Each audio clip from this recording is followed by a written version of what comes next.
Assalamualaikum warahmatullahi wabarakatuh. Selamat pagi anak-anak. Gimana keadaan kalian hari ini? Semoga kalian tetap dalam keadaan sehat semuanya. Hari ini kita masuk ke subtema 3 pembelajaran 2 yaitu keselamatan di rumah dan perjalanan. Materi yang hari ini kita bahas tentang sikap mewujudkan persatuan dan penggunaan huruf kapital. Sebelum kita mulai belajar, marilah kita membaca basmalah terlebih dahulu.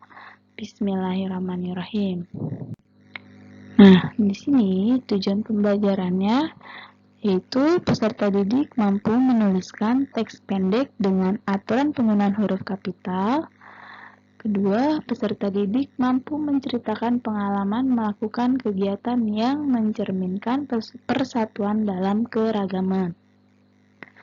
Yang ketiga, peserta didik mampu menjelaskan dan mempraktikkan gerak berjalan dan berlari dalam permainan. Kita masuk ke materi yang pertama, ayo membaca. Aku sangat senang mengunjungi Bali. Aku bertemu banyak saudara di sana. Ada Paman Ketut dan Bibi Ayu. Mereka mengajakku mengunjungi banyak tempat wisata. Kami berkunjung ke Tanah Lot dan Garuda Wisnu Kencana. Kami juga mengunjungi Danau Beratan Kudu dan Pura Bersaki. Aku tidak sabar untuk kembali berkunjung ke sana. Nah, setelah membaca teks cerita tersebut, perhatikan kalimat di dalam cerita. Apa kalian menemukan huruf kapital? Coba lingkari huruf kapital yang kamu temukan di bukumu. Ayo kita lingkari.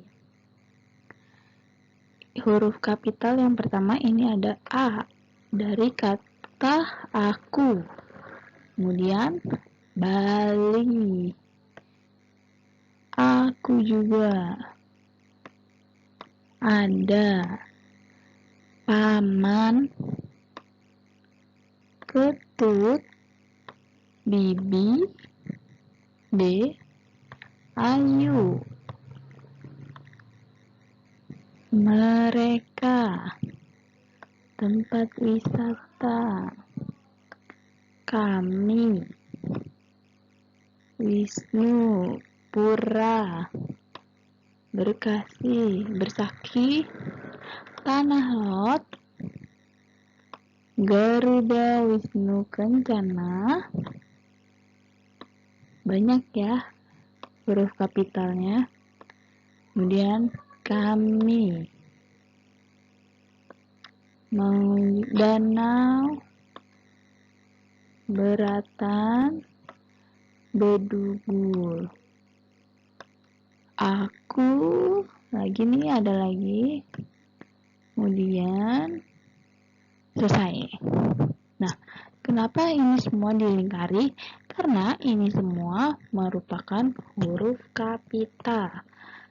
Kenapa ada kata aku, ada mereka, kami itu dilingkari? Karena itu ada di awal kalimat. Jadi, setiap awal kalimat harus menggunakan huruf kapital. Oke, nah, masih ingatkah kalian dengan penggunaan huruf kapital?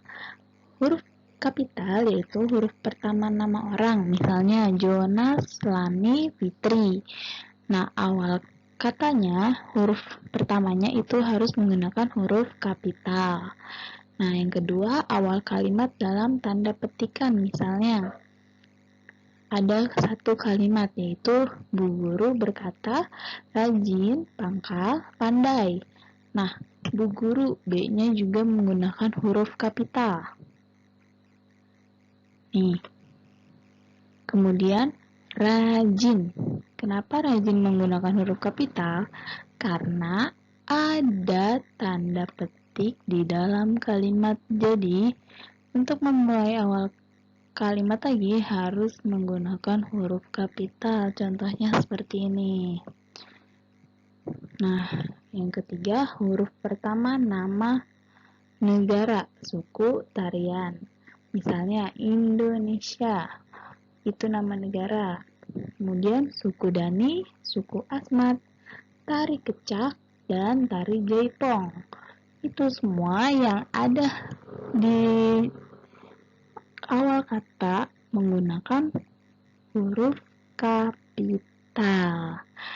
Nah, yang menggunakan huruf kapital lagi berikutnya yaitu huruf pertama nama bulan, hari, dan hari besar. Misalnya, bulan Maret, April, dan hari Senin, kemudian hari besarnya yaitu Hari Raya Idul Fitri. Ini yang ibu merah-merahin hurufnya, semua itu harus menggunakan huruf kapital.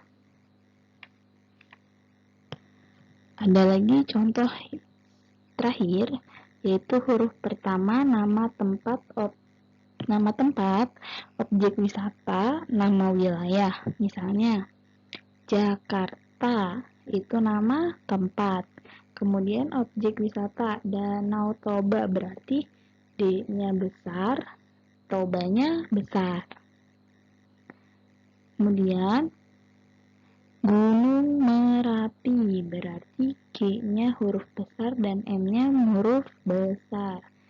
Nah, nama wilayah contohnya Provinsi Bangka. Berarti huruf P-nya menggunakan huruf besar dan B-nya menggunakan huruf besar atau huruf kapital. Nah, kalian pasti masih ingat karena sebelum-sebelumnya sudah kita bahas tentang menggunakan huruf kapital.